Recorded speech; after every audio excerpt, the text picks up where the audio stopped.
When I read, I don't really read. I pop a beautiful sentence into my mouth and suck it like a fruit drop, or I sip it like a liqueur until the thought dissolves in me like alcohol, infusing brain and heart and coursing on through the veins to the root of each blood vessel.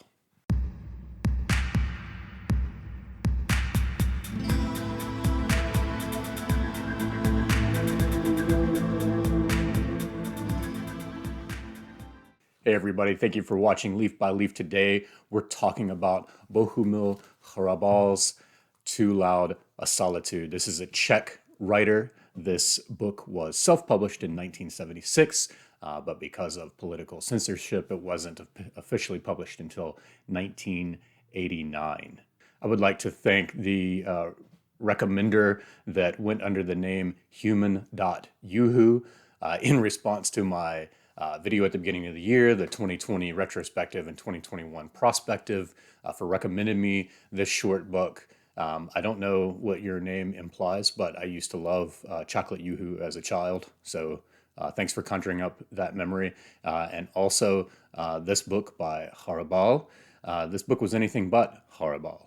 Okay, sorry for that joke. This is without a doubt the best allegory I've read since John Williams's Stoner. And in fact, it shares a lot of affinities, a lot of thematic and imagist affinities with Stoner. This is a lot about a way of life disappearing or having to make choices that go against societal pressures and so on, but clinging to what you believe and what stirs your heart and soul all the way to the end. It's and the end, just like the end of Stoner, is beautiful and emotionally impactful. It also reminds me of the power and literary quality of the short novella from Nathanael West, Miss Lonelyhearts. I have videos on Stoner and Miss Lonelyhearts out here, but this is one of those books where when I finished reading it, I sat back and I just let the resonating impact of everything I had just read wash over me in waves, and then was just so thankful to be a reader and to be able to have and experience a text like this. Bohumil Hrabal was born in 1914 and then died in 1997. Official reports say that he fell from the fifth story of a hospital, but everyone knows that he committed suicide. Think about, though, the historical context that this book came out of. 1914 is when Hrabal was born. This is, the outbreak of World War I. At this time, Czechoslovakia is part of the Austro-Hungarian Empire. And then, he dies in 97. It was only in 1993 that after all of these different, all this warfare and political unrest and invasions by the USSR, bullied by Nazi Germany, it's only in 1993 that they finally get to split into the Czech Republic and Slovakia. So 1939 to 1945, this is where he's living is partially, under rule of Nazi Germany. In 1948 to 1989, which is the bulk of, Hrabal's adult life, this is an Eastern Bloc country. And part of the USSR, Soviet bloc, Communist bloc. These names are interchangeable.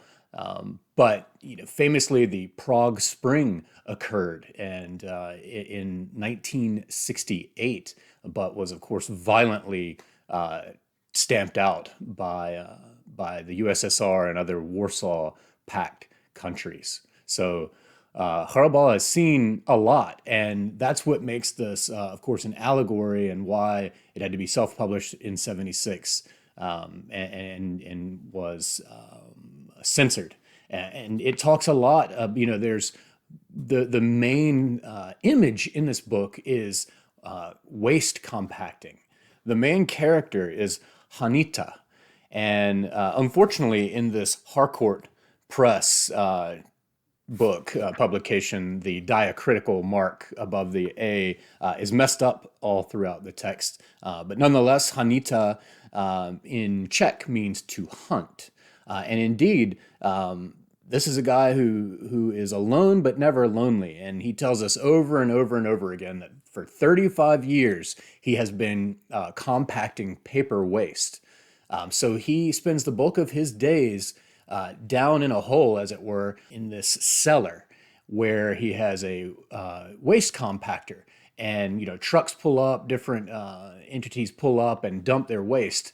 And within this waste, he finds tons of, mass art reproductions of, master artists. But he also finds rare books and important books. And so what he ends up doing is while he's working this job, he's all by himself down there in the cellar, and he's working the trash compactor, and he's making these bales of compacted waste that can then be put on trains and taken somewhere.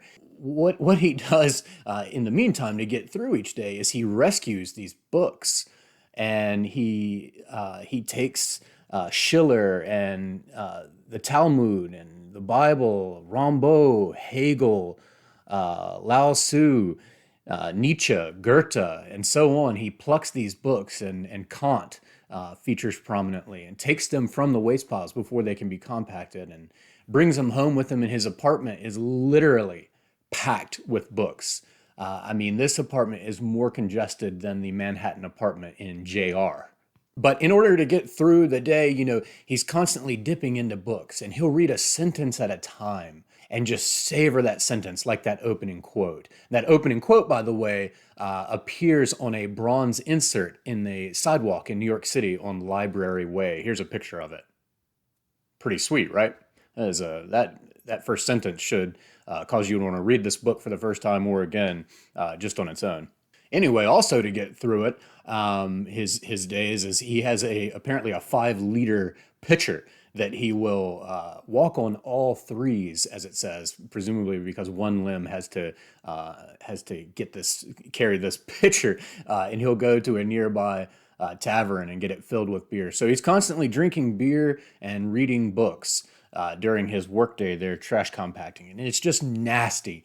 There's this entropic progression that goes all throughout where his flies are just constantly swarming on him. It just stinks. He doesn't like to bathe. His hands have open wounds all over them. Blood's getting on everything.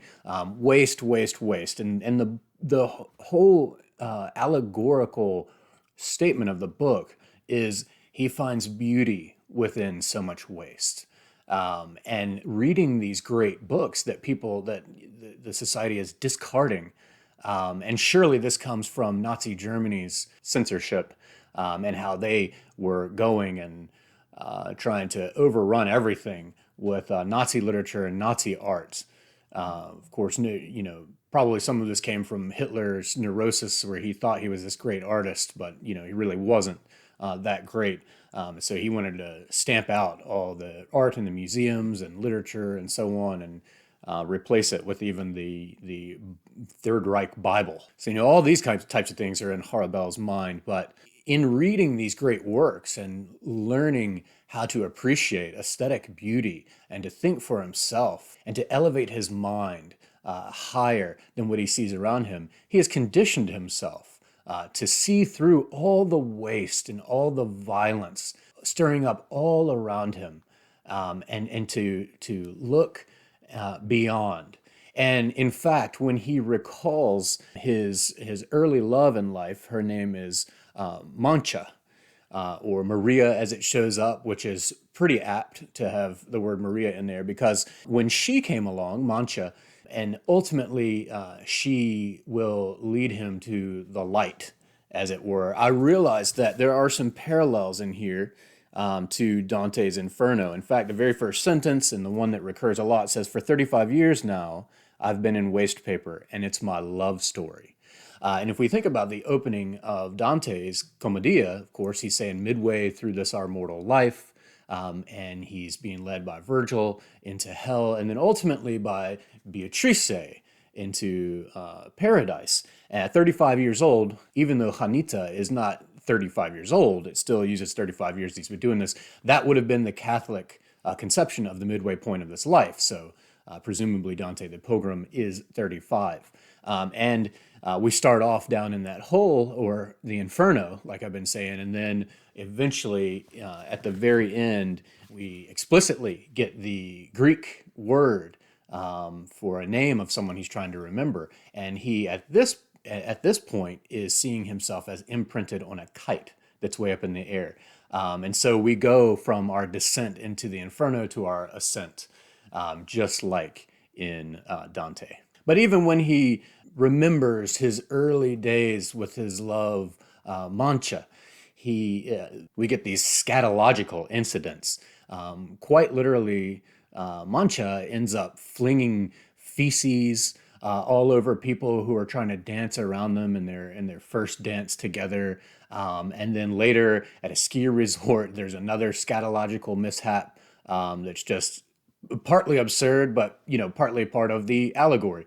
And it's just showing again that he can see past all of this rubbish, all of this human waste, and he can cling to beauty in the face of it all. And this is really what reading helps us do. Reading great books helps us to be able to discern and appreciate beauty. At first, when I started reading this, I wondered how Hrabal would sustain this story, even over the course of its scant 100 pages. Hrabal is a very peculiar guy. I mean, he says, I can't quite tell which of my thoughts come from me and which from my books. So he is definitely in the vein of that bookworm as a metaphor for that type of reader that I talked about from my video on Alberto Manguel's the reader as metaphor, just this person who's just absorbing text, and the delineation between who I am and all of the books is starting to disappear. And partly from drinking, upwards of 5 liters of beer every workday. He has hallucinations. He sees these gypsy girls, and it's interesting because this book actually takes a moment in there. I don't think I've seen this in any other books that I've read, but it really dignifies gypsy culture. I don't know if the gypsy girls that he imagines are real or not, but he also sees Jesus and Lao Tzu, and they take on different roles and do different things, and pretty crazy stuff. At one point, his mother dies, and he reacts to it about the same way that Monsieur Marceau does in Camus' L'Étranger. And he takes her ashes to her brother, his uncle. The uncle remembers that she loved kohlrabi, and so he sprinkles the ashes on the garden where they're growing kohlrabi, and then later the two of them eat it together. So there's really some crazy imagery going on that's at once really striking and peculiar, and then as the book goes on, you start to see where it's headed and the major statements that he's trying to make, you see why they're in there. So eventually, what's going to happen is that we get this socialist, communist commentary in the form of this new facility where this communist league or communist society, or socialist society of workers, they all dress exactly the same, and they go in and use this extremely large and efficient machine to compact books in a manner that far exceeds the crude and outmoded technology that Hanta is used to. And he cannot believe how careless they are with the books. And there's this one scene where school children are being led there on a field trip, and they're showing the school children how to tear the books apart and just cast them into the waste container. And it's horrifying. But the greater statement that's going on here is that what Hanta is seeing is the eradication of the human element. Yes, there's progress and this socialist bent towards progress and even technological process, but it's stamping out what he sees as so dearly human. To be human is to be messy, is to be in some ways inefficient, and he finds beauty in this that he will cling to to the bitter end. As he says early on, books have taught me the joy of devastation. I'm the only one on earth who knows that deep in the heart of each bale, that is, each bale of waste that he makes, and he makes them into artistic productions themselves. He will place a book that he loves and that he's already memorized open to his favorite sentence in the very middle of the compacted bale, and then wrap it in these artistic reproductions. He has this dream of when he retires, he's going to buy the compactor and he's going to sell these as art so that they don't just get thrown away. But anyway, he says, I'm the only one on earth who knows that deep in the heart of each bale, there's a wide open Faust or Don Carlos, that here, buried beneath a mound of blood-soaked cardboard, lies the Hyperion. There, cushioned on piles of cement bags, rests Thus Spake Zarathustra. There's a scene of him walking through society, and he's almost shielded from all the normalcy and dirt.